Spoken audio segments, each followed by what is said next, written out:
What's going on, everyone? Welcome back to the show. So we have less than 48 hours until our midterm elections.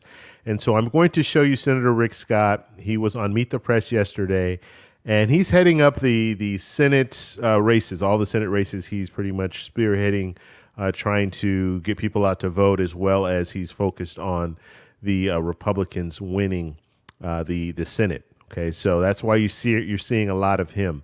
But there was a good question that was asked of him on Meet the Press. And that question was, what are you going to do? What bill? What is the first bill that you're going to pass and get to the president's desk? Okay, something that has a possibility of passing.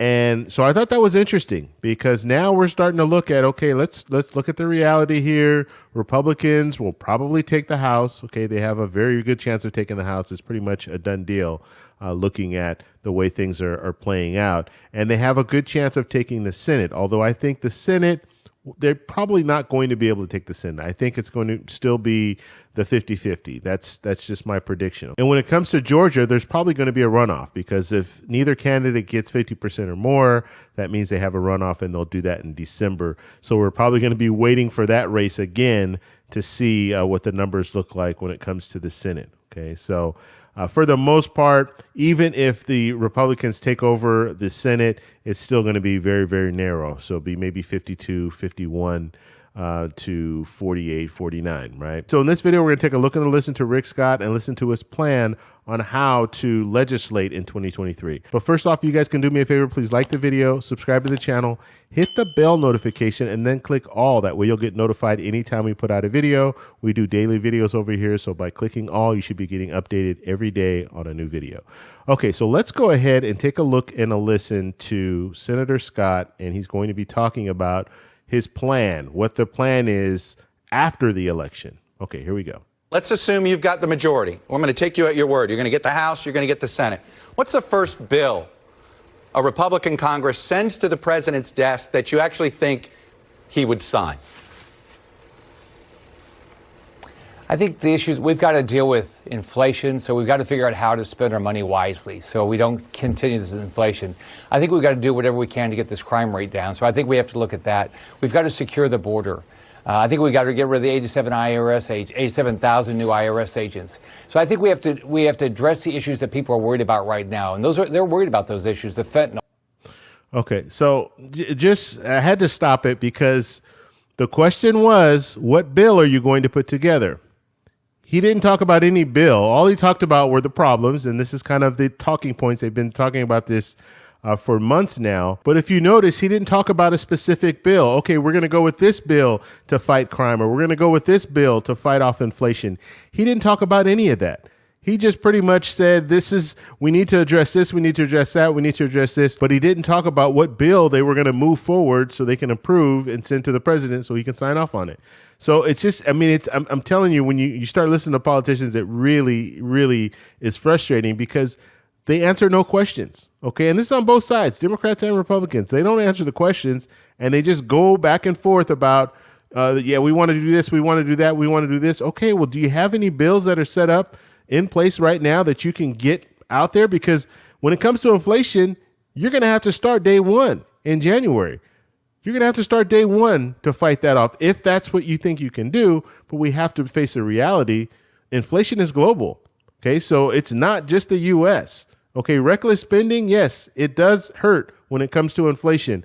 But when it comes down to it, the whole world is looking at the same situation. And we were in a pandemic, and that's why we had to spend a lot of money. Because remember, when the pandemic started, both Democrats and Republicans, President Trump was talking about stimulus checks, and everybody else was talking about stimulus checks and sending out money and helping businesses and helping the airline industry and all the different stuff that we heard during that time. All that money that was being printed.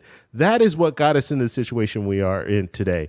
And then also, other countries were doing the same thing because they had to do that. So, when it comes down to it, he's not giving an answer to the question. So the interviewer pressed him a little bit, and I'll show you that part right here. Here we go. So I think that's what we need to focus on. So we've got to make sure our military is focused on being lethal, not woke. So I think those are the things that we have to focus on. Well, let me ask you, in inflation, you saw that's the number one issue. People are dissatisfied with this economy. What's the first bill you guys can pass that you think can impact inflation? I think the thing we have to work on is it's on inflation. It's all tied to reckless government spending. We've got to get our budget in control. We've got to figure out how we're going to balance our budget. So that's the first thing we have to do. We have to get it doesn't really sound like, I don't mean to, control. I did as governor. I balanced the budget 8 years. We got to keep doing it. Yeah, all the experts say legal immigration is the number one thing we need to deal with in Congress in order to deal with inflation. Everything else is on the Fed, but that's the number one issue. Are you guys going to deal with that? Yeah. Oh, I hope we deal with first securing the border, figuring out how we have legal immigration where people who want to live our dream can come in here. But I think let's go back. We have got to figure out how to spend our money better. We've got to figure out how do we get to a balanced budget and preserve the programs we care about. That's what we have to do. If we don't, we'll never get inflation under control. Okay, so did not talk about a bill at all, right? You never heard a bill come out. We have to do this, we have to do that. Okay, what bill do you have that you're going to be sending to the president? That was never, he never answered that question. And that should be concerning because all you're doing is going around in circles talking about these are the problems, these are the problems. Okay, we'll put something on paper and approve it and get it to the president's desk. This is what we're going to be talking about this. If Republicans take over the House and the Senate, we're going to be talking about this for the next 2 years. They're going to be going back and forth. Okay, we need to fight inflation. Okay, you need to get a bill in front of the president in order for that to happen. Okay, and obviously it has to be something that both sides can agree on. It has to be bipartisan. So he's not answering those questions. But you did hear him talk about the reckless spending. Okay, you keep hearing him talk about reckless spending. Now he's going to go into talking about Social Security. And I think that question comes up next. Just listen to his response because we're talking about saving money. Okay, we're talking about less government spending. But listen to how he kind of turns this around. Here we go. Let me ask you, you've been asked a million different ways about Social Security. You know the Democrats want to bring this issue up. Sunsetting the program every 5 years for renewal. Why do that? Why put Social Security into sort of the political arena every 5 years? Why put seniors through that? Why do you think that's a good idea? Okay, now I just want to stop it just because that question was asked of him. Let's see if he answers that question. Okay, his 11-point plan talks about sunsetting every 5 years, sunsetting all government programs. Okay, so not just Social Security, so it'll be Social Security, Medicare, everything. And so let's see if he answers the question, because it's a part of his 11-point plan. Here we go. I have no interest in changing the Medicare program. I want to make sure we preserve the benefits of Medicare and Social Security. I don't know one Republican wants to change that. In my plan, I said we have got to start being honest with the public that what's our plan. Medicare is going bankrupt. Social Security is going bankrupt.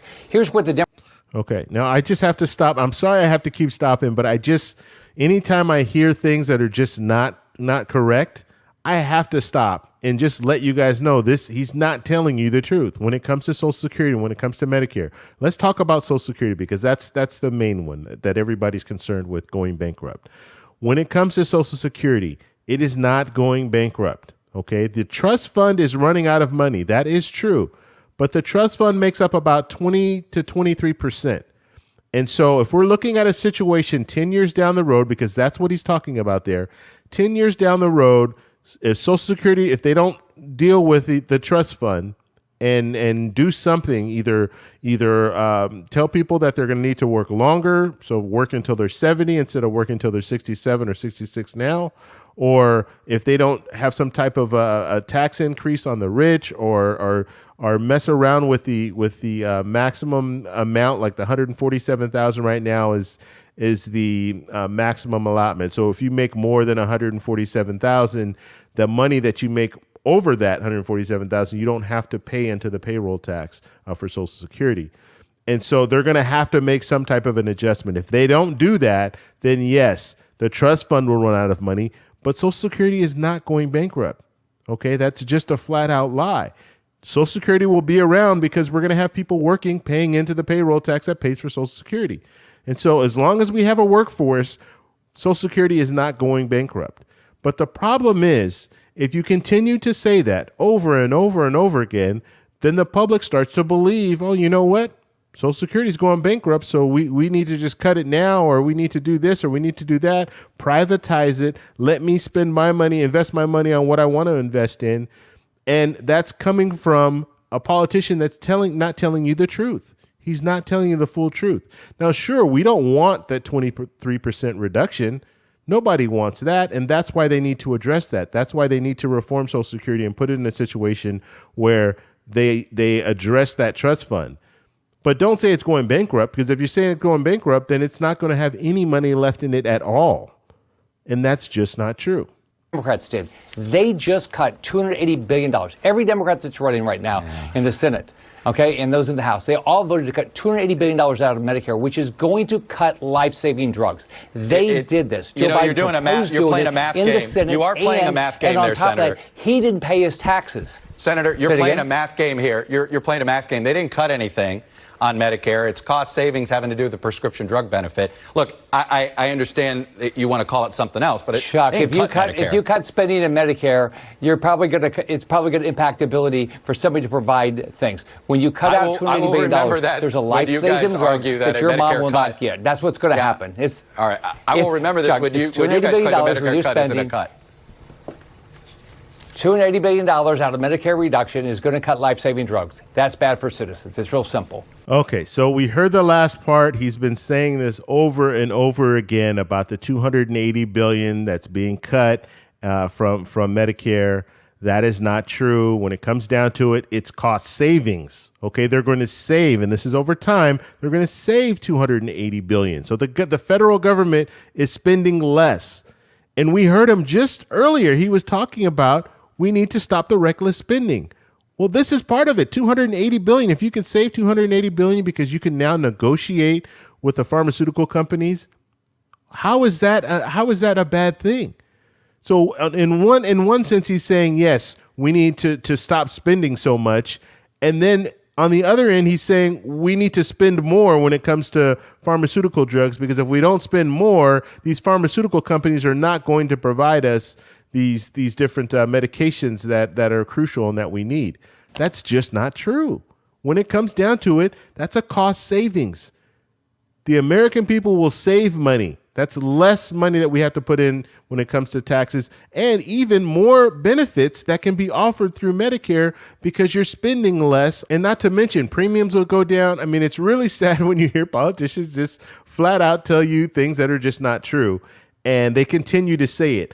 Every video that I see Rick Scott in, he's saying the same thing, $280 billion. He always gets pushback from the interviewers because they now know, okay, this is just not true, but he continues to say it over and over and over again, $280 billion, $280 billion. It's just, I mean, it should be one of those things where he says, look, we saved $280 billion. What do you guys think about that? But we're just hearing, I mean, it's just all talk at this point. But I just wanted to show you guys that I'm getting a little heated about this whole thing because I'm tired of hearing the same thing over and over again. And this is very crucial, and this is very dangerous because, like I said, when it comes down to especially Social Security, when you're looking at a program like that and they're saying that it's going bankrupt, you're going to have people believing that. And if they're believing that, then they're going to be questioning, why am I paying into this payroll tax? And yes, we should cut it, or we should privatize it. We should phase it out because it's going bankrupt in 10 years anyway. And that is just not true. And it's going to hurt a lot of people if they start believing that Social Security is going bankrupt. So I want to know what you guys think. So let me know down below. If you like this video, please give me a thumbs up. Please subscribe for more, and I'll talk to you in the next one. Bye.